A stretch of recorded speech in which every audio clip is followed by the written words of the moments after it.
Eh bien salut à toutes et à tous, j'espère que vous allez bien et aujourd'hui on se retrouve pour la dernière vidéo de notre semaine spéciale dropshipping, la 5e vidéo. Et dans cette vidéo, eh bien j'avais envie de te parler de l'entreprise dropshipping, de quand tu as une boutique, et on va maintenant parler de l'avenir. Durant toute cette semaine, on a vu comment créer une audience, comment gagner sa confiance, comment avoir un script de vente efficace, comment créer le buzz, avoir un marketing viral autour de tes publicités. Mais maintenant, j'ai envie de te parler de l'avenir. C'est bien beau d'avoir une boutique qui fonctionne pendant un mois, pendant 2 mois, pendant 3 mois, pendant un an, mais ce qu'on veut, c'est avoir un véritable business qui va perdurer sur des années et des années. Et c'est ce que nous allons voir dans cette vidéo. On va voir, eh bien, pour moi, les 4 points qui font que ta boutique, ton entreprise va pouvoir perdurer, être durable, rentable sur des années et des années. Et premièrement, eh bien, je te fais vite fait le sommaire de cette vidéo. Premièrement, il faut que tu sois passionné de ta niche. C'est très important. Deuxièmement, que tu ne travailles jamais plus de 4 à 6 heures par jour. Troisièmement, que tu te diversifies avec le temps. Et enfin, quatrièmement, que tu n'arrêtes jamais de créer du contenu. Donc si le sujet de la vidéo t'intéresse, eh bien écoute, tu es bienvenu. Prends ton petit café, ton petit thé, ton petit chocolat chaud, ton petit verre d'eau, hop, ce que tu veux, et on est parti de suite. Et juste avant de commencer, n'hésite pas à t'abonner à la fin de cette vidéo, ça me fera très plaisir. Si le sujet t'a plu, si cette semaine incroyable sur le dropshipping t'a plu, eh bien ce sera le meilleur salaire que tu pourras me donner. J'arrête ici. Premièrement, si tu veux que ton entreprise puisse perdurer sur les années, que tu puisses en vivre pendant des années et pas juste faire un bon buzz pendant 6 mois, il faut que tu sois passionné de ta niche. C'est vraiment très important. C'est Steve Jobs qui disait ça, c'est quelqu'un que j'adore. Il faut être fou pour se lancer dans une entreprise dans laquelle tu n'es pas passionné. Parce que ça va te demander tellement de travail, tellement de rigueur. C'est pas facile, hein, faut pas croire. Hein. Évidemment, sur YouTube, tu vas trouver des mecs qui vont te dire que tu peux faire 400 000 € en un mois. Mais la vérité, c'est que ça va être dur, ça va être long, ça va te demander beaucoup de travail. Tu vas peut-être passer 1, 2, 3, 4, 6 mois à faire 0 vente. Et pendant ce temps-là, tu vas te remettre en question. Tu vas te dire, mais qu'est-ce qui fonctionne pas? Pourquoi ça marche pas? Qu'est-ce qui se passe? Est-ce que je suis nul? Est-ce que je suis pas fait pour ça, etc. Tu vas douter, c'est évident. Et du coup, si t'es pas passionné par ce que tu fais, tu vas faire comme tous les autres, tu vas abandonner. Et ceux qui réussissent, c'est pas ceux qui tiennent 3 mois, c'est ceux qui tiennent 3 ans, ceux qui tiennent 5 ans. Tu vois ce que je veux dire? C'est un marathon, c'est du business. On crée pas un empire en 2 jours, contrairement à ce que certains veulent te faire croire. Donc si tu n'es pas passionné, ça va être très compliqué. Donc ce que vraiment je peux te conseiller, si tu regardes cette vidéo et que tu n'as pas encore commencé ton business, que tu t'es fait toute la semaine là de dropshipping et que tu t'es dit, eh bien ça va peut-être m'aider pour commencer mon activité prochainement, ce que vraiment je te conseille, c'est de te lancer dans une niche qui te passionne, que tu n'aies pas l'impression de travailler, parce que quand ça va être la merde, quand ça va pas marcher, quand tu vas avoir du mal, quand tu vas avoir envie d'arrêter, si ça te passionne, tu vas pas arrêter, puisque ce sera juste un truc normal pour toi au final. Si ce que tu fais, tu kiffes le faire, tu vas pas arrêter ta passion, tu vas pas te dire, bah Nick, moi je déteste ça maintenant. Non, si c'est une passion, tu vas continuer. Donc prends une niche qui te passionne, ça va vraiment t'aider à perdurer sur le temps et à fonctionner et à créer quelque chose de grand, quelque chose qui va te permettre de vivre pendant des années et d'en faire véritablement ton activité principale pour toujours. Deuxième point, ne travaille jamais plus de 4 à 6 heures par jour. Ça, je l'ai déjà dit dans d'autres vidéos, c'est très important. Au début, tu vas être plein de fougue. Tu vas te dire, c'est génial, surtout que tu as vu la vidéo de je sais pas qui va te dire que tu vas devenir millionnaire en 3 jours. Donc du coup, tu vas vouloir y aller. Tu vas vouloir bosser. Tu vas vouloir work hard. Super accent anglais. Donc du coup, ce que tu vas te faire, c'est que tu vas commencer à bosser. Tu vas apprendre à faire ton site e-commerce. Tu vas apprendre à sourcer des produits. Tu vas passer jour et nuit dessus. Tu vas travailler 16 heures par jour sur ton projet. Tu vas penser qu'à ça, etc. C'est super. Le problème, c'est que là, ce que tu es en train de faire, c'est un sprint. Et un sprint, c'est bien beau. Et c'est pas comme ça que ça marche le business. Le business, ça se crée pas en 5 jours. Le business, ça se crée sur la durée. Donc, ce qu'il faut que tu fasses, c'est que tu aies une attitude de marathonien. Tu fais tes 4 à 6 heures par jour, comme ça, petite foulée, et t'avances. Et t'avances. Tu vas peut-être aller moins vite et moins loin que le mec qui est à côté de toi et qui va travailler 18 heures par jour. Sauf que lui, il va t'arrêter au bout de 5 km et il va cracher ses poumons sur le côté. Et toi, tu vas courir tes 43 km. Tu vois ce que je veux dire? Donc, c'est très important pour ne pas faire de burn-out, etc. Surtout que, petite parenthèse, plus tu vas t'impliquer émotionnellement dans quelque chose, plus ça va être dur pour toi de te prendre une gifle quand ça va pas marcher. Donc, si tu travailles 15 heures par jour sur ton truc, ça va te prendre tout ton temps.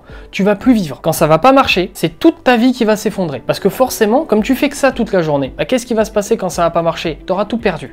Alors que si tu fais ça 2 heures, 4 heures, 6 heures par jour, bah, si ça marche pas, c'est pas si grave, tu vois, tu as encore des trucs à côté. Et ça va te permettre de rebondir, de te dire ok, ça va pas marché, mais bon, c'est pas grave, je peux lancer une autre boutique, etc.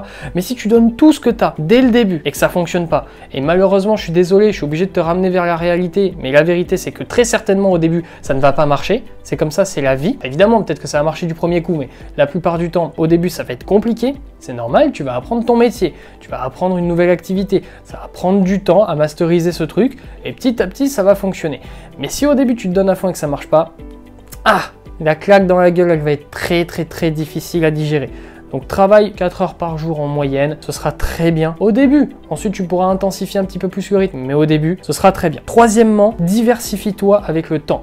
Là, on est dans le cas de figure où c'est bon. Tu as appliqué mes conseils, tu as appliqué les conseils d'autres personnes qui s'y connaissent. Ton truc, il fonctionne. Déjà, premièrement, félicitations, je suis fier de toi et tu peux vraiment être fier de toi parce que c'est très peu de personnes qui y arrivent. Là, ton truc, il marche, c'est énorme. Tu gagnes ta vie, tu fais tes ventes, tout ça, tout roule pour toi, formidable. Maintenant, il va falloir penser à te diversifier. Pourquoi? Parce qu'une boutique e-commerce, ça peut vite péricliter, ça peut vite être la merde. Surtout si tu as une niche très particulière qui peut peut-être se passer de mode éventuellement, c'est tout à fait possible. Du coup, ce qu'il va falloir que tu penses à faire, c'est de te diversifier. Éventuellement, maintenant que tu as une expérience, que tu masterises ton truc, que tu as créé ta boutique, qu'elle fonctionne, etc., tu peux commencer à aller chercher sur une deuxième boutique, une troisième boutique. Il y a des mecs qui en ont plusieurs des boutiques. Si tu commences à avoir de l'argent parce que ça marche, tu peux externaliser pas mal de choses, etc. Et tu peux au final gérer plusieurs boutiques.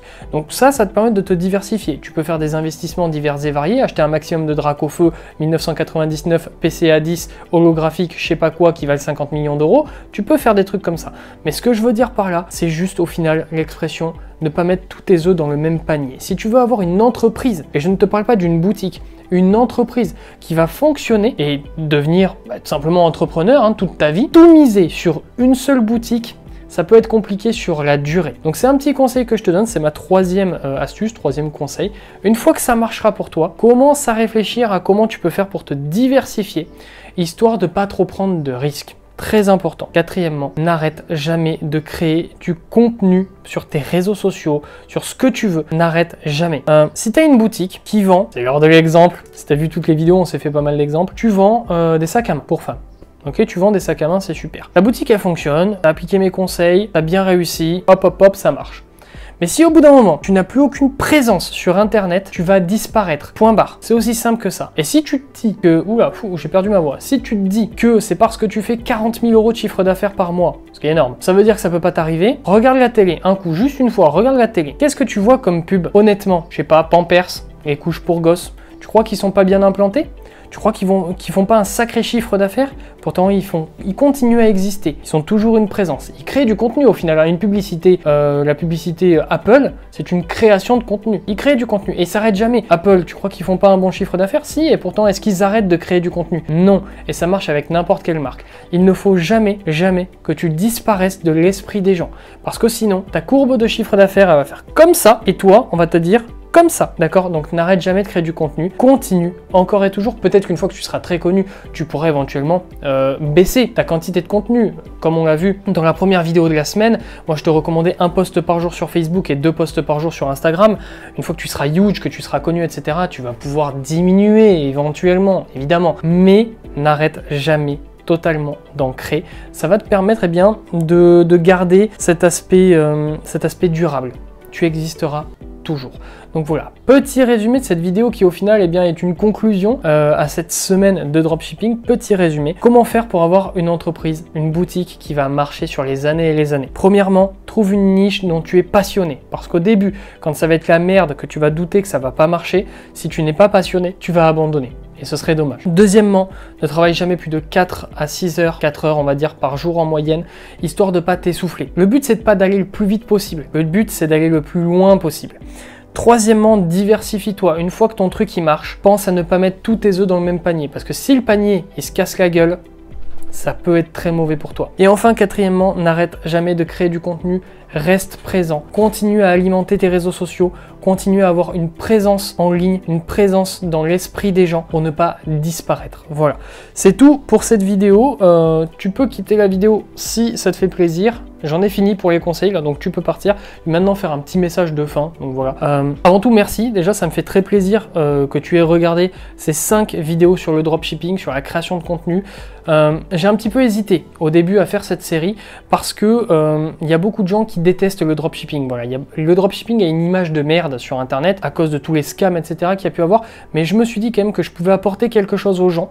C'est un constat que je vois beaucoup, des gens qui se font chier à faire des belles boutiques, à avoir des beaux produits, etc. et qui ne décollent quand même pas parce qu'on néglige ça, la création de contenu. Au final, la création de contenu, c'est pas juste faire des vidéos sur YouTube et être youtubeur et être Cyprien, tu vois. Si tu veux avoir une marque qui marche, il faut faire du contenu. Donc du coup, je me suis dit que j'avais ma petite pierre à l'édifice peut-être à apporter, que j'allais peut-être pouvoir aider ne serait-ce qu'une seule personne à fonctionner sur sa boutique, et ça c'est déjà très très bien.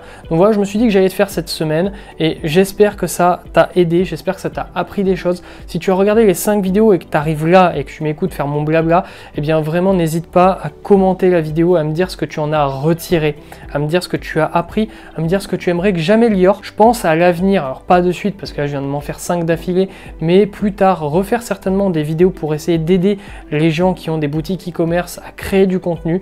Donc n'hésite pas à me dire, à me faire tes retours tout simplement. Voilà, c'est tout pour la fin du blabla. Autre petit blabla très rapide, je suis à 92 abonnés les gars, je vise les 100 en moins de 6 mois, enfin en 6 mois d'existence de ma chaîne, ça sera le 11 juillet. Donc si vous voulez me faire un beau cadeau et que vous avez apprécié cette série de vidéos, eh bien abonnez-vous, partagez, likez, commentez, faites tout ça, franchement ce sera super sympa. Voilà, c'est tout pour mon petit blabla de fin. Je te laisse ici, j'espère que ça t'a plu, restez fort, restez focus et prenez soin de vous. Tchuss.